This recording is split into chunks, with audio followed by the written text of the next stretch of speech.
Home Alone story. This happened over a decade ago when I was 12 years old. I live in a small town in Oklahoma, and in my neighborhood the houses are fairly spread apart, separated by woods. It was a school day, so my grandma picked me up from school and brought me home. This was the first year that I got dropped off at my house alone. Before this I would just go to my grandma's house after school. I would get dropped off at around 3 p.m., and my parents would be home around 4:30. Not that big of a deal. Today for some reason my dad wasn't going to be home until later, around 7, and my mom, a teacher, wouldn't be home until around 8 p.m. because she had parent-teacher conferences at the school. This happened in early fall, so it wouldn't even be dark until like 8:30 p.m. I did what I usually did when I got home. I ran upstairs, got on my Xbox 360 and played Minecraft with my friends. Today it was just me and my friend Seth. I was playing for about 2 hours when I heard a car door shut in my driveway. No one should have been here until like 7 p.m. My house is set up to where my upstairs has windows that look over my driveway. So with my mic on and controller in hand, I went to the window to see who it was. Maybe my dad got home earlier than expected. I looked outside. It was a red truck. No one I know drives a red truck. The person pulled into the middle of my driveway sideways. Like he owned the place. When I looked out the window, I saw a man with a hat, wearing a big camo hoodie and jeans. It was September, so no one should have been wearing a big hoodie and jeans in Oklahoma. By the time I looked, he was already almost out of view, going up my walkway to my front door. I thought maybe it was one of my dad's friends or someone my dad hired to do something. But he would usually tell me if someone was going to be coming over. Soon after, I hear a knock at the door. Then another.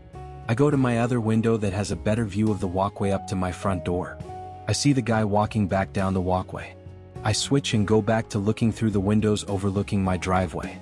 I'm relaying all of this to Seth, still with my mic on. I tell Seth that he's walking back to his truck now. Instead, he walks past his truck and tries to open my garage side door. At this point my heart sinks. I tell Seth that this guy just tried to get into my house. Mind you, it is literally broad day at like 5 p.m. Luckily it was locked because sometimes we forget to lock it. After he tried the door, he starts walking to my back patio. I drop my headset and I quietly run downstairs to see what he is doing. I get downstairs and stand behind the wall so I'm not visible from the back door / living room windows. I just listen. I hear him try to open the door. Then I hear a thud. It sounded like he dropped a brick on the ground or something. At this point I'm more scared than I've ever been. I wanted to call my parents or grandma, but I didn't have a cell phone yet. The only phone in the house was in my kitchen. I would have to cross my living room to get there, and he would be able to see me if I went into there. A few seconds after the thud, I peeked around the corner and he was gone. I run back upstairs and put my headset back on, telling Seth that he just tried to open the back door as well. As I'm telling him this, I hear a car door shut. This time when I look out the window, he finally got in his truck. I looked at the truck closer and I noticed the only thing he has in his truck bed was a crowbar and shovel. He sat in his truck for what felt like a few minutes.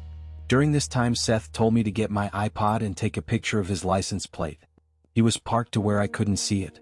Then he drove backwards out of my driveway and down the road. A few minutes after he was confirmed gone, I went downstairs to see what the thud could have been. I get to the back door and see that the doormat was moved. Both big plant pots had been moved as well. He was looking for a key. Holy fuck. We have a hidden key back there too. The key to the back door was under one of the smaller plant pots on a ledge near the door, not the bigger ones that he had checked under. I went to the front porch and all the pots looked like they had been moved too. I don't know what I would have done if he was able to find the key, or if he just broke in. After he left, I called my dad and told him what happened. When my dad got home, he had a cop come over and I told him what happened and gave him a description. The guy never came back. Second story.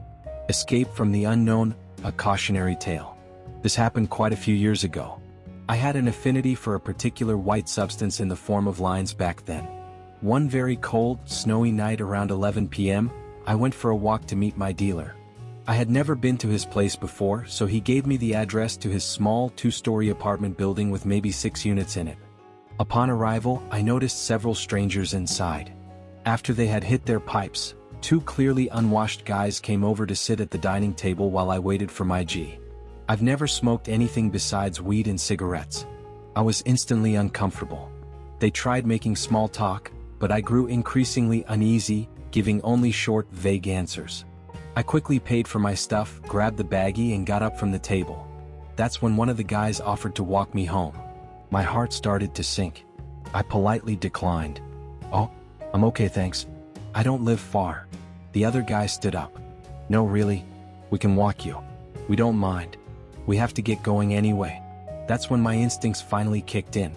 I became very aware and very scared. I immediately thought, I'm fully dressed and ready to go, but they still have to put on their coats and shoes. If I leave now, I'll get a head start and quickly disappear. They said something else as I headed for the door, but I pretended to take a phone call, waved goodbye to my dealer and closed the door behind me. I jogged down the hallway to the outside door, and once I got outside I ran for the street. I decided not to take the fast route home because from the building, they'd be able to see me. I didn't want them knowing even the slightest direction I lived in if they were really following me. The building was at the end of a street, so instead of going straight up the hill, the way I initially came from, I turned right and started jogging. I kept glancing back and finally I saw them, about a block behind, following me. The street I needed, Stanley Street, was across the intersection on my left, about another block ahead at a four-way light. As I approached the intersection, I noticed the corner house on my right. There was an older man sitting on his porch, smoking. I recognized him. He was another dealer I had met only once a few weeks before when my usual guy was dry. I choked up as I got to his porch and asked if he remembered me. He did and asked, "What's wrong?" I quietly told him, "I think these two guys are following me," and asked if I could go inside for a minute until they passed. He didn't hesitate. We went inside, past his front living room and into the kitchen where I explained what happened. He told me not to worry, that I was safe there and I could stay as long as I needed to. Then we heard a knock at the door and I started to panic.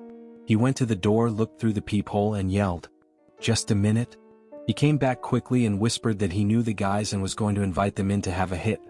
He told me to sneak out through his back door, which was beyond the kitchen, go to the right of the yard and find the gate. This would lead to a side street. He instructed me to creep up along the side of his house, close to the shrubs, and check the porch to make sure they went inside. I followed his plan, and when the coast was clear, I didn't jog. I sprinted up Stanley Street and zigzagged all the way home. When I think back now, I'm in disbelief at my actions and how foolish I was. I thought I was invincible. I was far too trusting. But I truly thank God for the man who helped me that night. I don't know what those two guys wanted from me, but I'm forever grateful I never had to find out. The end. Comment below your own thoughts. Choose here your next story. Thank you so much for watching. If you really like it, then just simply like the video. If you don't, then let me know in the comment why you did not, so I can improve the quality. Subscribe, curious listener, to motivate me so I can create more content for you guys. See you in the next one.